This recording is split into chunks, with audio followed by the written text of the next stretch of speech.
Hi guys, welcome to RCC Adventures. Now I'm working on the Golf today, doing the handbrake cables and then doing some other jobs as well, hopefully, depending on time, because I've only got one day to do it in. And yeah, so we're currently doing the handbrake cables now. I think they are, well, had it. But I'm going to show you what I'm doing. I've taken one out completely, still got one inside. And what it looks like is that it got so stiff that they actually pulled off the retaining clip that's on the back of the handbrake cable, the lever. I haven't got a microphone today, don't know where it's gone, but I'll show you what I'm doing. So as you can see there's the handbrake, just currently trying to get it out of the sheath, and then once we're out of the sheath we can put on the new one, put the new one in place, then I'll do the other side as well. But she's well up in the air for me to do this, so I'll update you a little bit later once I've got it on, and then we'll continue. Right, okay, so that's the new one in place in the sheath, so now it's time to get it in the car. Okay, hopefully you can see what I'm doing. Hopefully I can see what I'm doing too, because the car is up very high. Obviously not as high as I want it to be, because if I had a 2-post or 4-post ramp that would be even better, but I have not. So that's what I have to do. It's up on big axle stands. I'm going to try and get my big body and inside. Now I've got to determine where it goes in.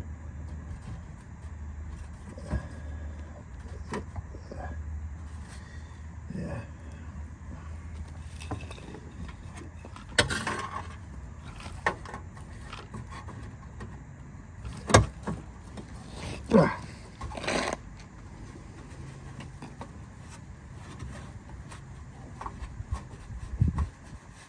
Can't quite get my hand in there, as well as the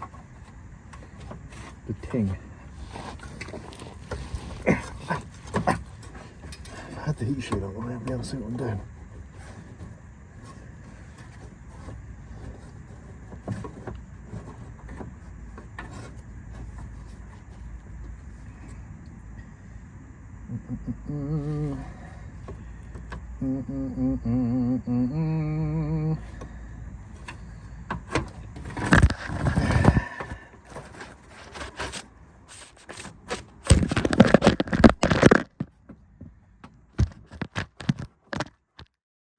Right, so that's the first bit, well, the first cable in underneath.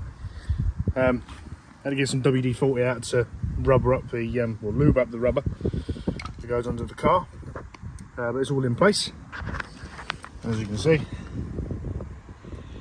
all the way along to the caliper. Obviously it's still loose at the moment because I've got to adjust it at the handbrake lever, but I've got to do the other side now.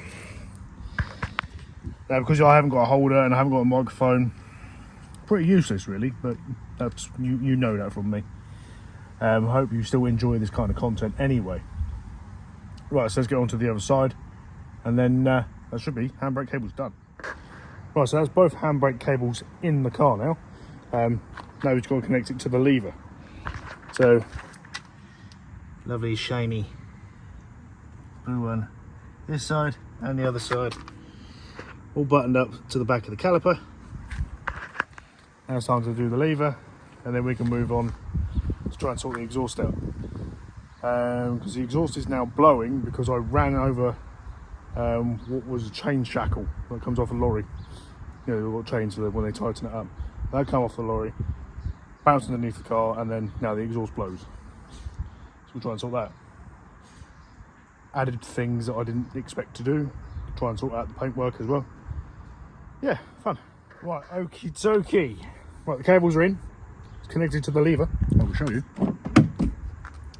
And I've operated and it does work. See it there? All working lovely jubbly. So that's all connected. The handbrake works. The lever that's on the back of the caliper itself from the driver's side is a bit stiff. But that's a job for another day. It'll work itself free. I might put some WD-40 on it for now, but I could probably feel like both rear calipers are probably going to need some form of rebuild. But that's another day job. Not today. What I need to do is get on with some other jobs, like the exhaust, and start rubbing down the bodywork, ready for the new paint. Hopefully I can paint it today, or I'll just be rubbing it down today. We'll see. Right, so since the last bit you saw, obviously, was the handbrake. Hopefully I've now sorted the exhaust issue out as well. I said that I ran over a shackle, and then the exhaust got a little bit blowy and loud. Pardon me. All I think it did is it moved slightly, and then it was blowing gases. So, because I couldn't get the U-clamp on the cat undone properly, I've then basically smothered it in gum. So I'll show you that now. It's a temporary fix, but it's always a temporary fix when it comes to the exhaust on this car. But I've also put on the original box as well, so we've now got the chrome tips sticking out the back, which is always good. Right, so let's show you what I mean by the gum. Oof, ouch. Oh, there. See, we're going to there. Absolutely plastered it. So hopefully I'll leave that to dry. I won't start it. Leave that to dry and hopefully it will work. I've done the same over there, but not as excessive. You can see there's no mid-section box either. And then there's the exhaust out, if I can get it in the frame, at the back. So we'll show you that now. Right, you ready? So if you know this car, you would have seen this exhaust before, so there's no surprise to you. But there we go. Go back to how she should look. Obviously still up on axle stands, as you can see. The rear wheels are not on, but the handbrake's on, the handbrake cables, and the exhaust is on. So I'll leave that to dry for now. And if it stops ill plurring, then I might be able to sand the car down. But I might sand it whilst it's doing a little bit of ill plurring, just to get some of the areas where it's starting to, well, where it's rough, really. I'll show you here. Really rough there. Basically where I slathered it on, and that's the old rust paint underneath. It's cracking along here, missing there. Same again along here. There. That was where fuels come out. And if you look down the sides, you can see all those marks there. You would think they're just grubby marks. They're not. That's the rust paint coming back through again. So it's getting a little bit too thin. And it's the same on the other side. You can see the lines in the bumper, which that's original, how I wanted it. And it's even worse this side.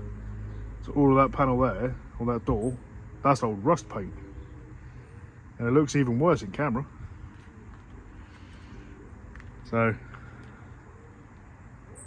need to address that by painting it a different colour. Most people would rub it down or take it to a body shop, stuff like that. No, not me. This car is destined to have paint on it that isn't to do with cars. It's kind of its thing now. Right, okay, to tail end of this video, annoyingly it is trying to rain, so it might not do anything, but I think we should have a bit of time lapse and change the colour of Harlequin. So currently at the moment she's up in the air still, no wheels on the back. I think I'll give it a bit of a wipe down and see how this paint does. It is fence paint, so could be interesting. We'll see how it does. I'll show you. Literally, it is Cuprinol forest green fence paint. Might not stick at all, might look rubbish, but we'll see. So I'm going to go and give her a wipe down, and then let's begin with the time lapse.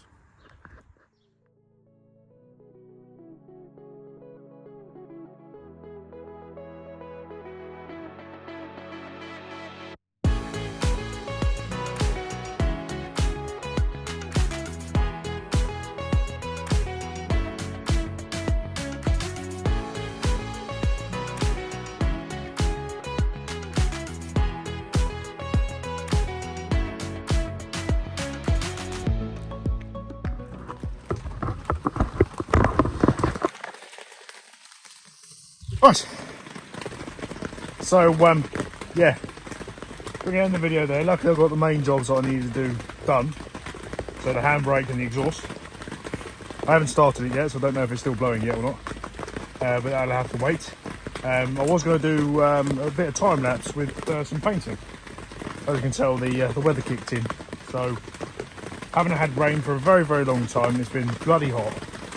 And in the moment I want to go paint the car because the paint's only just turned up. Yeah, the rain kicks in. So that'll have to be for another video. We'll do that as a whole dedicated video. But if you like this kind of thing, guys, if you could please give this video a like and a share. Share it with all your friends, making sure that they're watching and sharing with all their friends and family. And why not subscribe and hit that bell to get all the notifications.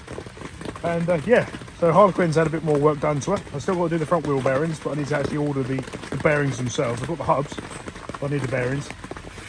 So that'll be another video.